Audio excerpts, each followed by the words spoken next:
नमस्कार दोस्तों। आज के इस विश्लेषण में हम एक ऐसी धमाकेदार और प्राचीन कथा में उतरने वाले हैं जो सदियों से हम सबको प्रेरित करती आ रही है।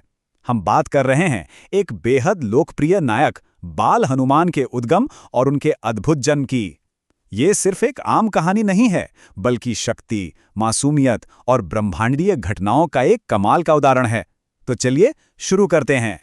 अब जरा इस सवाल पर गौर कीजिए, ये अपने आप में कितना बड़ा विरोधाभास है ना? एक तरफ एक छोटे से मासूम बच्चे की सुबह सुबह की भूख और दूसरी तरफ एक ऐसी बड़ी कॉस्मिक घटना जिसने पूरे विश्व को अंधेरे में डाल दिया और स्वयं देवराज इंद्र तक के पसीने छुटा लिए। आइए देखते हैं कि आखिर एक नन्हे बालक के पालने से शुरू हुई ये बात इतने बड़े ब्रह्मांडीय संकट में कैसे बदल गई।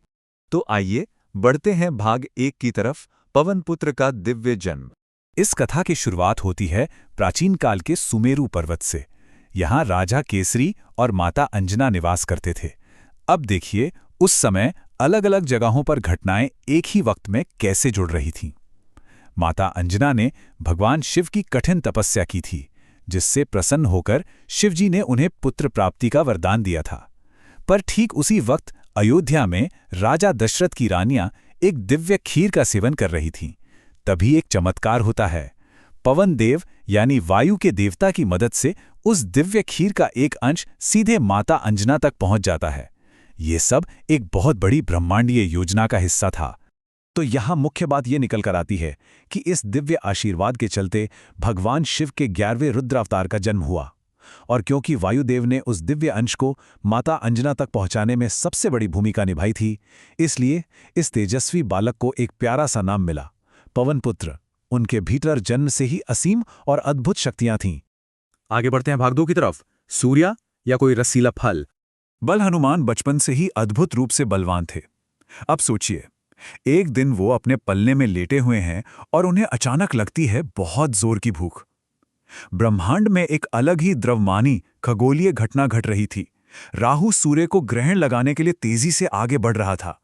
लेकिन इस मासूम बच्चे को आकाश में क्या दिखता है? उस भूखे बालक को सुनहरा उगता हुआ सूर्य बिल्कुल एक बड़े, गोल और लाल रसीले फल जैसा लगता है। कितनी मासूमियत भरी गलतफहमी थी ये। जैसे ही उन्हें लगा कि ये आसमान में लटक रहा कोई बेहद स्वादिष्ट फल है, अपनी दिव्य शक्तियों से उन्होंने एक ही छलांग लगाई। और यकीन मानिए, ये कोई आम छलांग नहीं थी। उस नन्हे बालक ने सीधे वायु की गति से आकाश की तरफ उड़ना शुरू कर दिया। जरा दृश्य की कल्पना कीजिए, एक पलने में खेलता हुआ बालक सीधे सूर्य की ओर तेजी से बढ़ रहा था। चलिए अब आते हैं भाग 3 पर, वज्र प्रहार और अंधेरा। जब राहु ने एक नन्हे बालक को इस तेजी और ऐसी शक्ति के साथ सूर्य की ओर बढ़ते देखा तो वो बुरी तरह डर गया। घबराया हुआ राहु तुरंत अपनी जान बचाकर देवराज इंद्र के पास भागा। और यहां आता है इस कहानी का सबसे बड़ा टर्निंग पॉइंट। बालक हनुमान सूर्य तक पहुंचते हैं और बिना किसी झिझक के उस विशाल सूर्य को पकड़कर सीधे अपने मुंह में रख लेते हैं।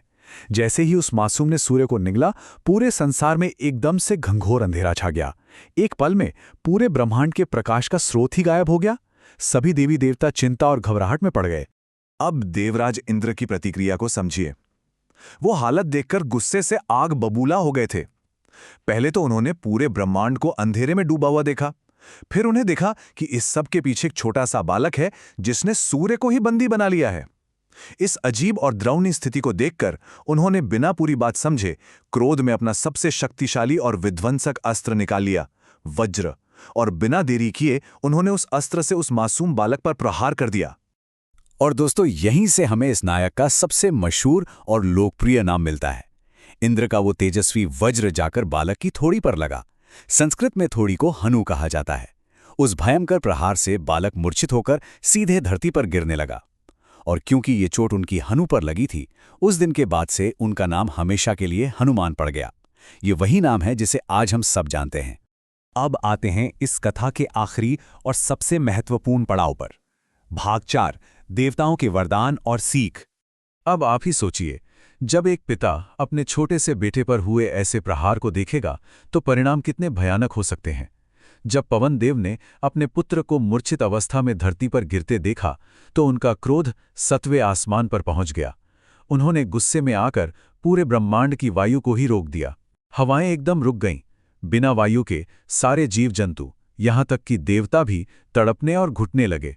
ये स्थिति इतनी खतरनाक हो गई थी कि आखिर में सृष्टि के रचयिता भगवान ब्रह्मा को खुद आकर हस्तक्षेप करना पड़ा। उन्होंने आकर बालक हनुमान को पुनः जीवित किया।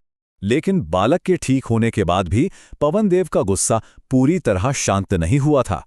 इसलिए वायुदेव को मनाने और अपने किए पर पश्चाताप करने के लिए सभी देवताओं ने मिलकर एक निर्णय लिया। उन्होंने तय किया कि इस बालक को ऐसी अद्भुत शक्तियां देंगे जो ब्रह्मांड में और किसी के पास नहीं होंगी। सारे देवता उस नन्हे बालक के चारों ओर इकट्ठा हुए और उन्होंने एक एक करके उसे अपनी दिव्य शक्तियां प्रदान करना शुरू किया।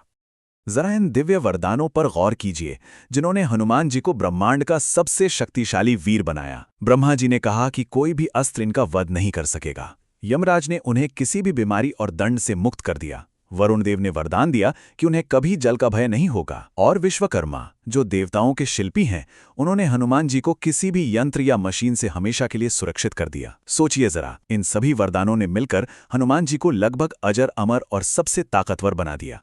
तो इस पूरी घटना से निष्कर्ष क्या निकलता है? बस एक भूखे बालक की मासूम सी खोज, जिसने एक सूर्य को रसीला फल समझ लिया था। उस एक घटना ने अपने साहस और ऊर्जा से देवताओं को इस कदर प्रभावित किया कि वो आगे चलकर ब्रह्मांड के सबसे शक्तिशाली और रिजिलियंट योद्धा बन गए। एक ऐसी स्थिति जो सृष्टि के अंत का कारण बन सकती थी, उसने दरअसल सृष्टि के सबसे महान रक्षक को जन्म दे दिया। लेकिन जाने से पहले मैं आपको एक बेहद गहरे सवाल के साथ छोड़ना चाहता हूं। इस कहानी से शक्ति और बल की अहमियत तो समझ आती है। हनुमान जी को असीम शक्ति तो मिल गई, पर क्या केवल शक्ति के दम पर कोई सच्चा नायक बन सकता है? आगे चलकर हनुमान जी का चरित्र सिर्फ उनके बल के लिए नहीं, बल्कि उनकी अटूट विनम्रता, सेवा भाव और ज्ञान के लिए पूजा गया। ये कथा हमें याद दिलाती है कि ताकत किसी को भी शक्तिशाली तो बना सकती है, लेकिन ज्ञान और विनम्रता ही आपको एक सच्चा नायक बनाते हैं। इस सोच पर थोड़ा विचार कीजिए। इस विश्लेषण में हमारे साथ जुड़े रहने के लिए शुक्रिया। फिर मिलेंगे।